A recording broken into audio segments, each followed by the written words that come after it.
Hi students, welcome to my channel RD Tuition and Tutorials. 10th standard Mathsல example 3.25 பார்க்கலாம்.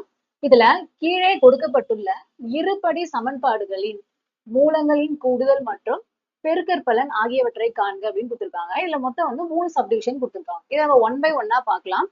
So அதுக்கு முன்னாடி இதுக்கு வந்து 2 ஃபார்முலா தெரியணும். இந்த இருபடி மூலங்களின் கூடுதல் மற்றும் பெருக்கற்பலன் இருக்கு இல்லையா? ஃபர்ஸ்ட் இருபடி மூலங்களின் கூடுதல்.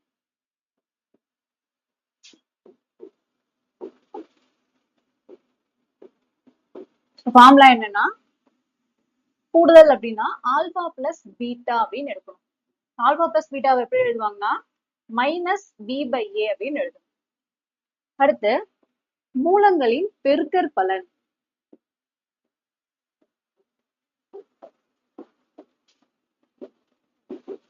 மூலங்களின் பெருக்கற்பலன் ஈக்குவல் டு பெருக்கற்பலன் அப்படின்னா ஆல்பாவும் பீட்டாவும் பெருக்கணும். Alpha into beta equal to formula வந்து சி பை ஏ. இப்போ இதெல்லாம் சம்ம வந்து சப்ஸ்டியூட் பண்ண போறோம். ஃபர்ஸ்ட் வந்து சப்டிவிஷன் 1. क्वेश्चन பாத்தீங்கன்னா x square plus 8x minus 65 equal to 0. இதுல a b c ன்னு சொல்லிட்டு 3 டேர்ம் இருக்கு இல்லையா?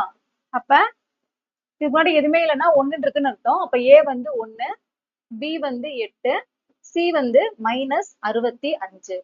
இப்ப ஃபர்ஸ்ட் நான் மூலங்களின் கூடுதல் என்னன்னா alpha plus beta equal to minus B by A இருக்கு இல்லையா? இந்த பி வர இடத்துல என்ன இருக்கு 8 இருக்கு இல்லையா? அப்ப மைனஸ் 8 போடணும். ஏக்கு வந்து 1. மைனஸ் 8 1ஆல வகுத்தோம் அப்படின்னா மைனஸ் 8 தான் வரும்.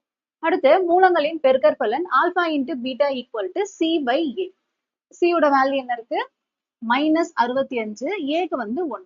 மைனஸ் 65 1ஆல வகுத்தோம் அப்படின்னா மைனஸ் 65 தான் வரும். Subdivision 2. 2x square plus 5x plus 7 equal to 0. So, A வர இடத்துல 2 இருக்கு, B க்கு 5, C க்கு 7. இப்போ மூலங்களின் கூடுதல் கண்டுபிடிக்கலாம். மூலங்களின் கூடுதல்னா alpha plus beta equal to மைனஸ் B by A. B வர இடத்துல என்ன இருக்குன்னா மைனஸ் 5, ஏக்கு வந்து 2. அடுத்து மூலங்களின் பெருக்கற்பலன் alpha into beta equal to C by A. C வர இடத்துல என்ன இருக்கு 7, ஏக்கு வந்து 2.